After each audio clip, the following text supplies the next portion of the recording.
सभी दोस्तों को राम राम। आज मैं आपके लिए लेकर आया हूँ the India Gate. India Gate पर एक आतंकी हमला हो रहा था, जिसको एक लड़के ने किस तरह से बचाया था। अच्छी एजेंसियां उसके लिए फेल हो गई थी और एक लड़के ने उसको किस तरीके से बचाया, आज मैं आपके लिए यह वीडियो लेकर आया हूं। तो कृपया करके मेरे वीडियो को लाइक करें, सब्सक्राइब करें और अपने सभी दोस्तों को फॉरवर्ड करें। तो करते हैं वीडियो को स्टार्ट। तो let's play. Machine guns, military tanks हर जगह पे हर एक आदमी के ऊपर पॉइंट करके खड़ी थी। और इसी के थोड़ी देर बाद विवेक जो है वो जोर से चीखता है और कहता है कि ये लोग साइबर कैफे में रेगुलर कस्टमर बन के गए और साइबर कैफे के जितने भी कंप्यूटर थे, लेकिन ये जो चाचा वर्ड यूज हुआ था, इसको सुनते ही सबके कान खड़े हो जाते हैं। इन्होंने एलके अडवाणी जी को स्टेप बाय स्टेप ये ऐसे भेजा गया था कि लोगों को लगे कि कोई गर्लफ्रेंड और बॉयफ्रेंड आपस में। एक आतंकी की जेब में से इनको एक डायरी मिली थी, जकीउर रहमान लखवी के लिए यूज करते हैं। इसका जब आईटी एड्रेस ट्रेस किया गया तो वो निकलता है इस्लामाबाद, पाकिस्तान से। और इनको पकड़ना तो दूर की बात, बेसिक जो कोड था वो भी नहीं पता कर पा रहे थे लोग। देखिए, इंडिया गेट अगर हम सिविक अथॉरिटीज के डेटा के हिसाब से देखें तो इंडिया गेट पे वीकडेज पे 10,000 और वीकेंड पे 20,000 से ज्यादा लोग अपने बच्चों और फैमिली के साथ वहां पे आते हैं। अब आप सोच के देखिए कि अगर गलती से भी कोई आतंकवादी यहां पे हमला करने में कामयाब हो गया तो कितना बड़ा डैमेज हो सकता है। सोचने में भी आपको डर लगे। लेकिन एक्चुअल में एक टाइम ऐसा था जब आतंकवादी इंडिया गेट पे एक प्रॉपर अटैक प्लान करके एग्जीक्यूट करने वाले थे। और फिर एक अनएम्प्लॉयड लड़के ने जो सिर्फ एक दिन पहले दिल्ली में आया था, उसने लास्ट मोमेंट पे इस पूरे अटैक को रोक दिया। आप में से शायद कई लोगों को याद भी होगा कि पहले जब इंडिया गेट पे आप जाते थे तो इंडिया गेट को आप पास जाके टच भी कर सकते थे। लेकिन आज की डेट में अगर आप देखोगे तो इंडिया गेट के पास एक बैरिकेड लगा होता है, सिक्योरिटी फोर्सेस होते हैं, तो थोड़ा दूर से आपको देखना होता है। इस इंसिडेंट के बाद ही वहां पे वो सिक्योरिटी लगी थी। अब देखिए, हम लोग हमेशा अटैक्स के लिए अपनी एजेंसीज को टाइम टू टाइम ब्लेम करते हैं, लेकिन ये एक ऐसा इंसिडेंट था जहां पे हमारी एजेंसीज ने ना जाने कितने लोगों की जान बचाई थी उस टाइम पे। इंडिया गेट, हमारी एजेंसीज और एक अनएम्प्लॉयड लड़का, ये जो स्टोरी है ये हमारे देश में ज्यादा लोगों तक नहीं पहुंच पाई है। लेकिन मैं इस वीडियो में छोटी से छोटी डिटेल्स आपके सामने रखूंगा और कुछ भी अपने मन से नहीं बोलूंगा। एक एक डिटेल जो उस टाइम के दिल्ली स्पेशल सेल के हेड थे नीरज कुमार, उन्होंने ऑन रिकॉर्ड कंफर्म किए, वो एज इट इज आपके सामने रखूंगा।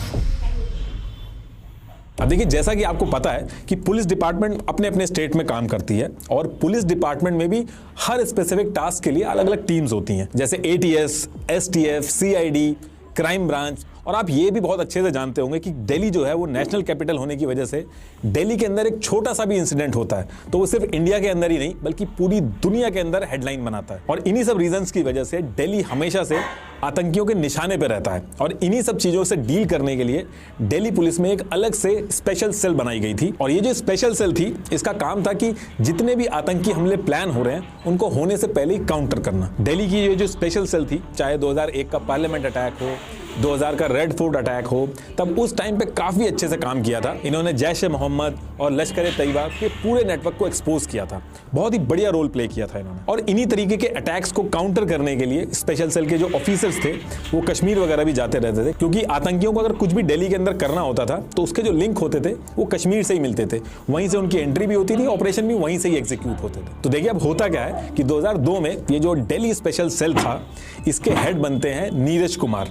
और इसी स्पेशल सेल में नीरज कुमार के साथ थे 35 साल के एसीपी प्रमोद कुशवाहा। प्रमोद जो थे इस पूरे स्पेशल सेल डिपार्टमेंट में अकेले थे जिनको आईटी और सॉफ्टवेयर की बहुत अच्छी नॉलेज थी। और स्पेशल सेल को ज्वाइन करने से पहले भी इन्होंने गवर्नमेंट की प्रीमियर रिसर्च ऑर्गेनाइजेशन में थी, एज अ कंप्यूटर साइंटिस्ट वहां पे इन्होंने काम भी किया था। अब देखिए, तो साल 2002 था और अक्टूबर के मंथ का लास्ट वीक था और एसीपी प्रमोद कुशवाहा जो थे इसी पर्टिकुलर टाइम पे दिल्ली के अंदर एक केस देख रहे थे और इसी केस से रिलेटेड कुछ इंटेल लेने के लिए इनको कश्मीर जाना पड़ता है। ये वहां जाके अपने केस से रिलेटेड इंक्वायरी करते हैं और इसी के साथ साथ इन्होंने वहां पे मल्टीपल ऑफिसर जो कश्मीर में आतंकियों को काउंटर करने के लिए काम कर रहे थे उनसे भी मुलाकात की। और इसी टाइम पे इनकी मीटिंग होती है बीएसएफ के डेप्यूटी कमांडेंट से। ये जो बीएसएफ के डेप्यूटी कमांडेंट थे, इन्होंने कई सारे आतंकियों को कश्मीर के अंदर मार गिराया था। और जिस टाइम पे प्रमोद कुशवाहा कश्मीर पहुंचे थे उसी टाइम पे इन्होंने कुछ आतंकियों को मारा था। और उन्हीं मरे हुए आतंकियों में से एक आतंकी की जेब में से इनको एक डायरी मिली थी, और जब इनकी मीटिंग हुई प्रमोद कुशवाहा से,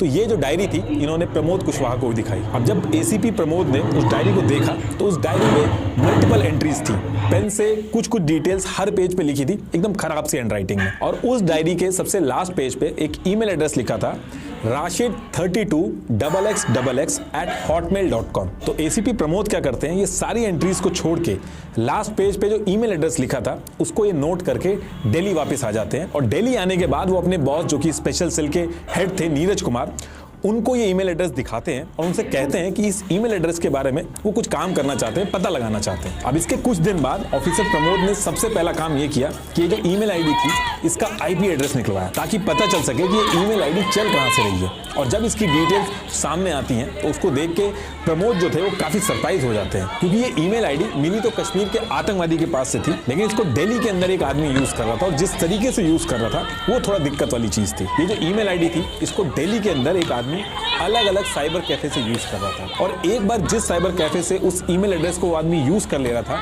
दोबारा उस कैफे में नहीं जा रहा था। जैसे 1 फरवरी 2003 को पहाड़गंज के साइबर कैफे में आदमी जाता है, वहां पे इस ईमेल आईडी को यूज करता है और उसके बाद दोबारा वहां पे नहीं जाता। ठीक इसके 2 दिन बाद 3 फरवरी 2003 को दरियागंज के एक कैफे में आदमी जाता है, वहां से इस ईमेल आईडी को यूज करता है और दोबारा फिर वहां नहीं जाता। और फिर इसके 4 दिन बाद 7 फरवरी 2003 को मोती बाग के कैफे में गया और ईमेल आईडी को यूज किया, किसी को ईमेल आईडी से ईमेल भेजा और दोबारा उस कैफे में नहीं गया। अब ये पर्टिकुलर पैटर्न जब सामने आया तो स्पेशल सेल के जो ऑफिसर्स थे उनके कान खड़े हो जाते हैं कि दिल्ली के अंदर बैठ के किस तरीके से एक आदमी ईमेल भेज किसको रहा है और क्या भेज रहा है उस ईमेल में। अब इसके नेक्स्ट डे एसीपी प्रमोद जो थे वो अपने सीनियर नीरज कुमार से मिलते हैं और सब मिलके इस केस पे काम करने का डिसाइड करते हैं। तो सबसे पहला काम ये लोग क्या करते हैं कि जिन कैफे के अंदर ये ईमेल एड्रेस यूज हुआ उसको मैप के ऊपर पॉइंट से लगाते हैं, और जब ये सारे पॉइंट लगाते हैं तो एक पैटर्न बनता है जिसमें ये था कि ये आदमी लोकेशन तो चेंज कर रहा है लेकिन सिर्फ सेंट्रल दिल्ली का जो एरिया है वहां के कैफे यूज कर रहा है। तो इसका मतलब ये है कि ये आदमी शायद सेंट्रल दिल्ली के अंदर ही रहता होगा। अब इसके तुरंत बाद ये लोग नेक्स्ट स्टेप ये लेते हैं कि जितने भी कैफे थे जहां जहां पे ईमेल एड्रेस यूज हुई थी, जहां जहां पे इनको डाउट था, उस एरिया में ये लोग पुलिस तैनात कर देते हैं, ताकि अगर कुछ इंटेल मिले और दोबारा से कोई उस ईमेल एड्रेस को उस एरिया में यूज करे तो पुलिस तुरंत पहुंच सके उस कैफे के पास और उसको पकड़ सके। दूसरी चीज इन्होंने क्या की कि कुछ पुलिस ऑफिसर्स को रेगुलर कस्टमर बना के इन साइबर कैफे में भेजा। ये लोग साइबर कैफे में रेगुलर कस्टमर बन के गए और साइबर कैफे के जितने भी कंप्यूटर थे उसमें एक फ्लॉपी डिस्क, जो उस टाइम पे फ्लॉपी डिस्क यूज होती थी, उसको प्लांट करके एक सॉफ्टवेयर इंस्टॉल कर दिया। और इस सॉफ्टवेयर का काम यह था कि अगर कोई इनके कैफे में आके ईमेल टाइप करता है और ईमेल के अंदर ऐसे वर्ड यूज करता है जैसे कि फुटबॉल, चाचा जी, नेहा, स्तूपा, लव यू, ये वर्ड अगर यूज करेगा तो एसीपी प्रमोद जो थे उनके पास तुरंत अलर्ट चला जाएगा। फिर उसके बाद प्रमोद जो है उस एरिया में जो पुलिस खड़ी है उसको इन्फॉर्म करेंगे और वो पुलिस उस पर्टिकुलर कैफे में जाके उस आदमी को पकड़ लेगी। अब आपका अगला क्वेश्चन ये होगा कि ये जो सॉफ्टवेयर था इसके अंदर चाचा जी, स्तूपा, फुटबॉल, सिर्फ यही वर्ड क्यों डाले गए? तो देखिए अभी थोड़ा सा वेट करिए, अभी आगे आपको हर एक चीज समझ में आ जाएगी। अच्छा, इसमें एक दिन क्या होता है कि वो आदमी आता है, कैफे में यूज भी करता है उस ईमेल एड्रेस को, लेकिन वो बच के चला जाता है। और वो इसलिए बच के चला जाता है क्योंकि उस पर्टिकुलर टाइम पे दिल्ली के अंदर दिल्ली पुलिस डे था और इसमें क्या होता है कि ऑफिसर्स और उनकी यूनिट परेड करती है। और स्पेशल सेल के जो एसीपी प्रमोद थे उनको इस परेड में एक यूनिट को लीड करने के लिए बोला गया था। हालांकि इस चीज के लिए प्रमोद के जो बॉस थे नीरज कुमार, उन्होंने इंसिस्ट किया कि परेड से इनका नाम हटा दीजिए, ये एक इंपॉर्टेंट ऑपरेशन में काम कर रहे हैं, लेकिन इनका नाम नहीं हटाया जाता है और उस दिन इनको परेड के लिए जाना पड़ता है। और एज पर नीरज कुमार इनका नाम आसानी से हटाया जा सकता था, लेकिन अपने ईगो को सेटिस्फाई करने के लिए कुछ ऑफिसर्स ने नहीं हटाया और इसकी वजह से एसीपी प्रमोद को मजबूरी में ऑपरेशन को बीच में छोड़ के परेड ज्वाइन करनी पड़ी। सारे मैसेज जो थे वो एसीपी प्रमोद के पास आ रहे थे, लेकिन वो परेड में इन्वॉल्व होने की वजह से रिक्वायर्ड एक्शन जो लेना चाहिए था वो नहीं ले पाते और इसी वजह से उस दिन कैफे पे जो आदमी आया था, ईमेल करके चला गया था, उसको नहीं पकड़ पाते हैं। लेकिन इसके बाद फिर से स्पेशल सेल जो थी वो अपना काम स्टार्ट करती है और इन ईमेल्स के बीच में क्या इंफॉर्मेशन एक्सचेंज हो रही है उसको ट्रैक करना स्टार्ट करती है। बेसिकली जो भी ईमेल सेंड किए जा रहे थे दिल्ली के अलग अलग साइबर कैफे से, उसमें पैसे के ट्रांसफर की बात होती थी, किराए पे घर लेके छुपने की बात होती थी। तो इससे स्पेशल सेल के सामने जो एक्चुअल पिक्चर थी वो क्लियर नहीं हो पा रही थी। लेकिन इसके कुछ दिन बाद ये जो राशिद वाली ईमेल आईडी थी जो मैंने शुरू में बताई थी आपको,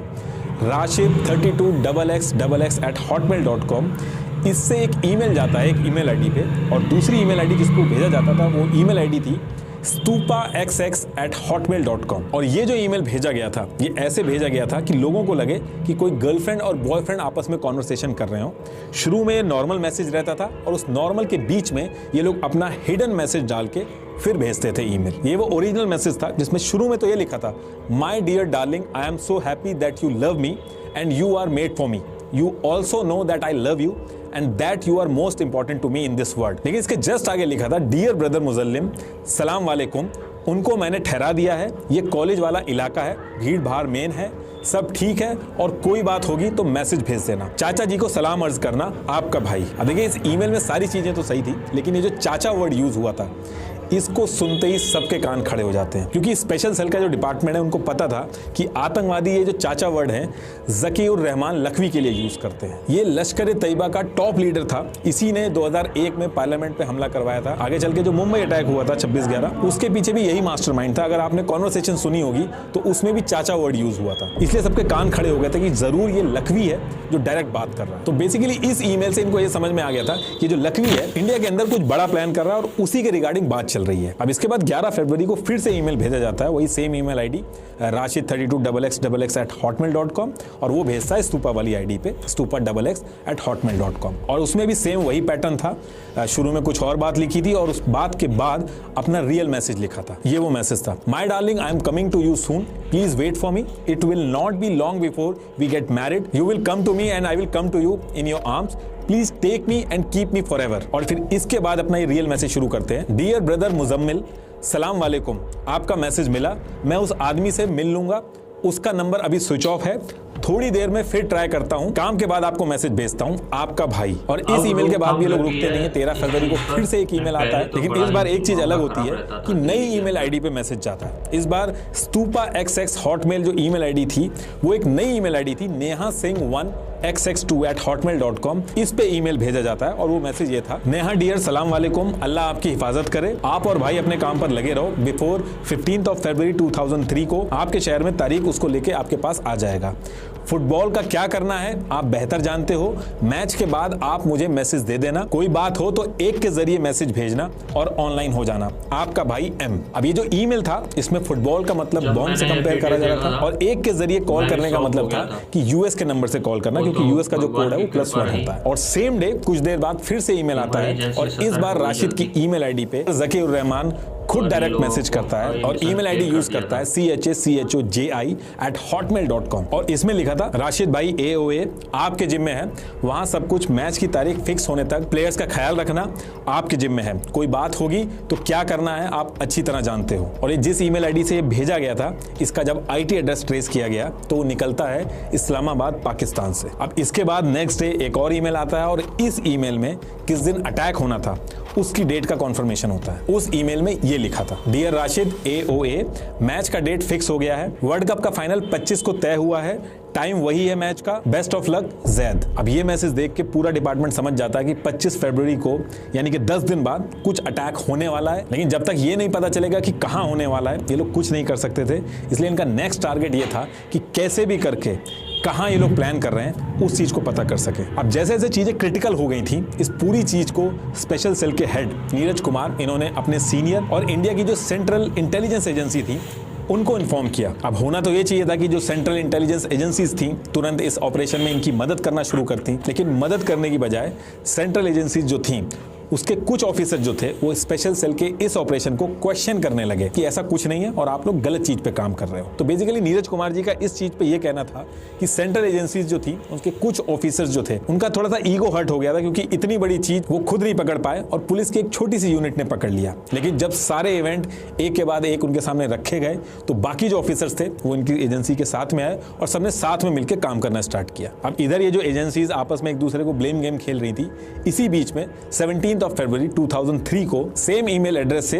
एक ईमेल आता है, लेकिन इस बार लोकेशन चेंज होती है और जब इसकी ईमेल आईडी को ट्रेस किया जाता है तो इस्लामाबाद की जगह इस बार जो ईमेल आया था वो पेशावर से आया था। लेकिन ये जो ईमेल आया था ये सबसे इंपॉर्टेंट ईमेल था, क्योंकि इस ईमेल की सबसे अच्छी बात ये थी कि इसमें सारी डिटेल्स थी, लेकिन बुरी बात ये थी कि जो भी डिटेल्स आई थी वो कोड में बन के आई थी और किसी को समझ में नहीं आ रहा था कि वो कोड का मतलब क्या है। और उस ईमेल में लिखा था मैच की जगह फिक्स हो गई है, लेकिन उसके बाद खाली पॉइंट में नंबर लिखे हुए थे, जैसे 0.05, .00 और लास्ट में जाके -7 लिखा था। और ये डेसिमल में डिजिट लिखने के बाद नीचे लिखा था सबको बोल दें, ग्राउंड देख लें, प्लेयर को प्रैक्टिस करना है। और इसी के बाद एक ईमेल और भेजते हैं, उसमें तो कुछ भी नहीं लिखा था, प्योर कोड लिखे हुए थे, 0.7, 0.02, 0.5। अब सबको ये तो पता था कि इन्हीं कोड में सारी डिटेल्स हैं, लेकिन इन कोड्स का मतलब क्या है ये कोई समझ नहीं पा रहा था। और ये जो कोड भेजे गए थे इस बार नई ईमेल एड्रेस से भेजे गए थे, जैसे पुराना मकान @hotmail.com, birthd@hotmail.com। तो 18 फरवरी 2003 को ये ईमेल आया था और 25 फरवरी 2003, बस इतना टाइम था क्योंकि इस डेट को अटैक होना था, तो ज्यादा टाइम नहीं था एजेंसीज के पास। अब इसके बाद सारी एजेंसीज ने मिलकर दिन रात एक करके इस कोड को क्रैक करने के लिए दिल्ली और इंडिया के कोने कोने से जितने भी क्रिप्टोग्राफर थे उनसे कांटेक्ट किया। आर्म फोर्सेस थी कुछ, उनके पास गए, कुछ गवर्नमेंट रिसर्च ऑर्गेनाइजेशन थी, कुछ यूनिवर्सिटीज थी जो इस पे काम करती थी, उनको सीक्रेटली ये कोड भेजे गए, लेकिन कोई भी इस कोड को क्रैक नहीं कर पा रहा था। पूरी रात बैठ के इंटेलिजेंस एजेंसीज जो थी वो कोड का क्या मतलब है ये समझने की कोशिश कर रही थी और टाइम बहुत ही कम था। इनफैक्ट एसीपी प्रमोद जो थे, इनकी जान पहचान यूएस के अंदर एक क्रिप्टोग्राफी कंपनी थी उसके अंदर भी थी। इन्होंने इस कंपनी से बात की तो उस कंपनी ने कहा कि कोड तो क्रैक हो जाएगा, लेकिन उन्होंने एक अमाउंट मांगा और वो अमाउंट इतना ज़्यादा था कि कोई इंडिविजुअल उसको पे नहीं कर सकता था, उसके लिए गवर्नमेंट को ही बीच में आना पड़ता। अब इस चीज़ को लेके सीनियर्स के साथ मल्टीपल मीटिंग्स हुई, लेकिन फिर ये बोला गया कि फॉरेन एक्सचेंज में पैसा देना है और पैसा ज़्यादा मांग रही है ये कंपनी, जब तक अप्रूवल आएगा गवर्नमेंट वगैरह से तब तक बहुत लेट हो चुकी होगी। अब इसके नेक्स्ट डे 19 फरवरी 2003 को एसीपी प्रमोद जो थे उनके कॉलेज का एक जूनियर था जिसका नाम था विवेक ठाकुर, जो कि अनएम्प्लॉयड था और वो दिल्ली के अंदर जॉब ढूंढने आया था। और दिल्ली में आने के बाद वो सीधे अपने सीनियर प्रमोद के पास जाता है और वहीं जाके रुकता है। अभी जो विवेक था ये कोई क्रिप्टोग्राफर नहीं था, ना ही इसको कंप्यूटर कोड्स की इतनी ज्यादा कोई खास नॉलेज थी। लेकिन विवेक जब अपने कॉलेज के सीनियर प्रमोद के पास पहुंचता है तो प्रमोद को देख के समझ गया था कि किसी बात को लेकर परेशान है। जिस तरह से प्रमोद इधर से उधर भाग रहे थे, एंजाइटी हो रही थी उनको, तो उसने पूछने की कोशिश की कि कोई बात हो गई है, लेकिन प्रमोद ने ज्यादा कुछ डिटेल्स नहीं बताई, बस इतना बताया कि एक इंपॉर्टेंट कोड है वो सॉल्व नहीं हो रहा है, उसी के लिए सारे लोग परेशान हैं। और विवेक जो था उसने भी कहा कि आप एक बार कोड मुझे दिखा दो, मैं भी खाली टाइम में बैठ के देख लेता हूं कि क्या मैं इसको सॉल्व कर सकता हूं कि नहीं। तो जो एसीपी प्रमोद थे उन्होंने विवेक को कोड तो दे दिया और इसके तुरंत बाद वो निकल गए कि इंडिया के जो बाकी क्रिप्टोग्राफर्स हैं उनसे बात करेंगे। तो मल्टीपल मीटिंग्स करने लगे वो इस कोड को क्रैक करने के लिए। अब इधर ये सारी चीजें चल रही थी और इसी बीच में एक और ईमेल आ जाता है जिसमें लिखा था, ब्रदर अस्सलाम वालेकुम, भाई मैं आज ही श्री से डेल आ गया हूँ, उस आदमी से राब्ता करके आपको खबर करता हूँ, सुंदर। अब ये मैसेज जब देखते हैं तो एक तो वैसे ही कोड नहीं सॉल्व हो रहा था, प्लस इस मैसेज से ये भी पता चल गया था कि जिन लोगों को अटैक करना था वो दिल्ली के अंदर भी पहुंच गए हैं। तो टाइम बहुत ही कम बचा था। इधर ये सारे लोग इकट्ठे हो रहे थे और इनको पकड़ना तो दूर की बात, बेसिक जो कोड था वो भी नहीं पता कर पा रहे थे लोग। दिल्ली बहुत ही बड़ा इलाका है, तो बिना उस कोड को क्रैक करे ये पता नहीं चल सकता था कि अटैक कहाँ होगा, और जब तक ये नहीं पता चलेगा कि अटैक कहाँ होगा तो उसको रोका नहीं जा सकता। अब इसके बाद सेम डे एसीपी प्रमोद बाहर से मल्टीपल मीटिंग करके इस कोड को क्रैक करने के लिए वापस ऑफिस में आते हैं। तो वो देखते हैं कि उनके कॉलेज का जूनियर विवेक जो था वो विजिटर्स काउच पे बैठा हुआ था, पेन और पेपर लेके उसी कोड में लगा था। अब ये जो विवेक ठाकुर था, ये जो जॉब ढूंढने आया था, ये कंप्यूटर कोड का एक्सपर्ट नहीं था, लेकिन इसमें इतना ज्यादा इंटरेस्ट इसलिए ले रहा था क्योंकि स्कूल में इसके टीचर ने इससे रिलेटेड जीरो और बाइनरी का एग्जांपल देके कुछ समझाया था और इसको लग रहा था कि ये इसको सॉल्व कर लेगा। और विवेक को लग रहा था कि ये जो कोड है ये उसी से कुछ मिलता जुलता है, इसलिए वो ज्यादा इंटरेस्ट दिखा रहा था। और इसी के थोड़ी देर बाद विवेक जो है वो जोर से चीखता है और कहता है कि अरे कोड क्रैक हो गया, ये तो बहुत ही सिंपल है, मेरे मैथ्स के टीचर ने एक बार स्कूल में सिखाया था। तो अब ये सुनने के बाद जो प्रमोद थे वो शुरू में तो यकीन नहीं करते हैं, वो कहते हैं कि बताओ क्या है इस कोड का मतलब, और फिर वो बताना शुरू करता है। तो देखिए इन्होंने इस कोड में क्या किया था, इन्होंने हर अल्फाबेट को डेसिमल नंबर अलॉट किए थे। जैसे ए जो था उसको 0.0, ऐसे ही जो लेटर बी था उसको 0.1 और ऐसे जो लेटर सी था उसको 0.2। लेकिन जब 0.9 तक आ जाता था उसके बाद ये एक जीरो बढ़ा देते थे। जैसे कि लेटर जे जो था वो आता था 0.9 पे, और उसके बाद जो के आता था वो 0.00 हो जाता था, जो एल था वो 0.01 हो जाता था। ऐसे करके हर अल्फाबेट को 3 डेसिमल तक इन्होंने हर एक अल्फाबेट को असाइन कर दिया था। जैसे Z जो था वो 0.005 पे असाइन हुआ था। तो इस तरीके से हर अल्फाबेट को एक नंबर असाइन हो गया था, और इधर से जब ईमेल भेजा जाता था इन नंबर को, तो इधर जो रिसीवर था वो इन नंबर्स को उन अल्फाबेट पे रखता था, उससे वो मैसेज बनाता था और फिर उसको कन्वर्ट करके मैसेज ले लेता था। और कहीं कहीं पे मैसेज के लास्ट में -5 या -7 लिख देते थे। जैसे -5 लिखा है तो 5 डिजिट पीछे जाना होगा और जो नंबर आएगा वो नंबर को लेना है। अब एसीपी प्रमोद जो थे वो अपने कॉलेज के फ्रेंड की बात तो समझ गए थे, लेकिन ये अपने बॉस को बताने से पहले कंफर्म करना चाहते थे, क्योंकि बहुत से लोगों की जान दांव पे लगी थी, तो वो रिस्क नहीं लेना चाहते थे। उन्होंने जो ईमेल आ रहे थे उनमें से एक कोड उठाया। जैसे एक ईमेल में लिखा था, dear Rashid please make a new email ID then mail me on my present ID, और फिर कोड लिखा था 0.002.1.004, इस तरीके से कोड लिखे हुए थे। तो इस कोड को जब इन्होंने कन्वर्ट किया तो आया पुराना मकान, और नेक्स्ट टाइम जब ईमेल आया तो जो ईमेल आईडी थी वो पुराना मकान नाम से ही बनी थी। तो जैसे प्रमोद ये कंफर्म कर लेते हैं, थोड़ा रिलैक्स होते हैं, और उनको समझ में आ गया था कि इसी तरीके से ये लोग मैसेज ट्रांसफर कर रहे हैं एक दूसरे से। अपनी हायर अथॉरिटी को इन्फॉर्म करते हैं, सब इस चीज को कंफर्म करते हैं, और मेन मैसेज जो आया था अब उसको कन्वर्ट किया जाता है। तो जब मेन मैसेज को कन्वर्ट किया जाता है तो वो कन्वर्ट होने के बाद आता है INDIA इंडिया GATX। तो यहां से समझ जाते हैं कि इंडिया गेट की बात हो रही है। एक्चुअली पाकिस्तान से जिसने ये ईमेल का कोड भेजा था उसने स्पेलिंग मिस्टेक कर दी थी, इसीलिए इंडिया गेट में GATE की जगह GATX हो गया था। अब इससे सारी चीजें कंफर्म हो गई थी कि 3 दिन बाद यानी कि 25 फरवरी 2003 को ये लोग अटैक करने वाले हैं, और इंडिया गेट लोकेशन है इनकी। और इंडिया गेट का नाम सुन के डिपार्टमेंट जो था वो ज्यादा परेशान हो गया था, क्योंकि बहुत ही भीड़ रहती है इंडिया गेट पे, तो अगर ये अटैक कर देते हैं तो बहुत ज्यादा नुकसान होता है। इनफैक्ट पार्लियामेंट पे जो हमला हुआ था उससे भी बड़ा अटैक हो सकता था। अब इसके बाद सबसे पहला काम इन्होंने ये किया कि आम जनता जो इंडिया गेट के पास जाके छू रही थी इंडिया गेट वगैरह को, वहां पे बैरिकेड लगा दिया जाता है, सिक्योरिटी लगा दी जाती है, तो दूर से ही लोग इंडिया गेट को देख सकते थे।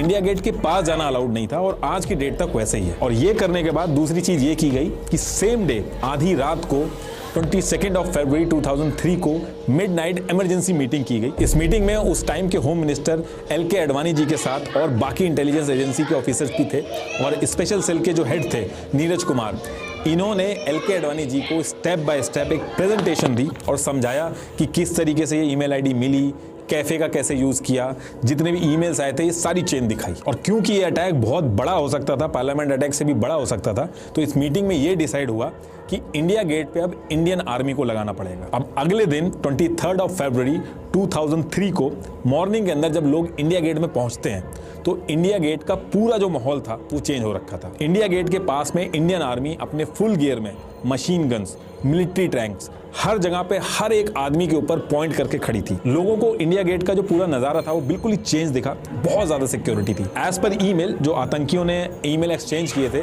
उसमें ये मेंशन था कि 23 फरवरी को आतंकी जो है वहां पे जाएंगे, वहां पे रेकी करेंगे, लोकेशन जो थी उसको ऑब्जर्व करेंगे और एक प्लान बनाएंगे। जिसका मतलब ये था कि जब वो सिक्योरिटी वहां लगी थी और जब वो ऑब्जर्व करने जा रहे थे तो जितने आतंकी थे उस टाइम पे वो भी वहां पे मौजूद होंगे। और जैसे ही सिक्योरिटी इंडिया गेट पे लगती है, ये जितनी ईमेल आईडीज बनी थी ये सारी इनएक्टिवेट हो जाती हैं, जितने भी मैसेज इधर से उधर जा रहे थे वो सब बंद हो जाते हैं, और आज की डेट तक उन ईमेल आईडीज पे कभी कोई बात नहीं हुई। और बहुत ही बड़ा अटैक इंडिया गेट पे जो होने वाला था, एक अनएम्प्लॉयड लड़का जिसको कंप्यूटर कोड तक नहीं पता थे, कंप्यूटर का बैकग्राउंड नहीं था, क्रिप्टोग्राफर नहीं था, एक सिंपल से कोड को क्रैक कर दिया जिसको बड़ी बड़ी इंटेलिजेंस एजेंसी जो थी वो नहीं क्रैक कर पाई थी।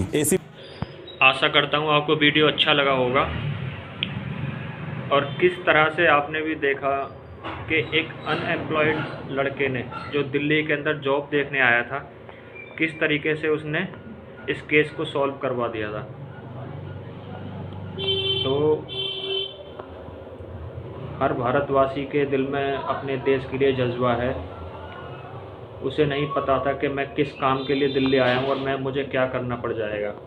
इस तरीके से उसने कितने हज़ारों लोगों की जानें बचा दी थी। तो सैल्यूट है मेरा उस बंदे को भी, और हमारी पुलिस को भी और आर्मी को भी। तो जय हिंद, जय भारत, वंदे मातरम, भारत माता की जय। वीडियो को लाइक करें, सब्सक्राइब करें और फॉरवर्ड करें। जय श्री राम।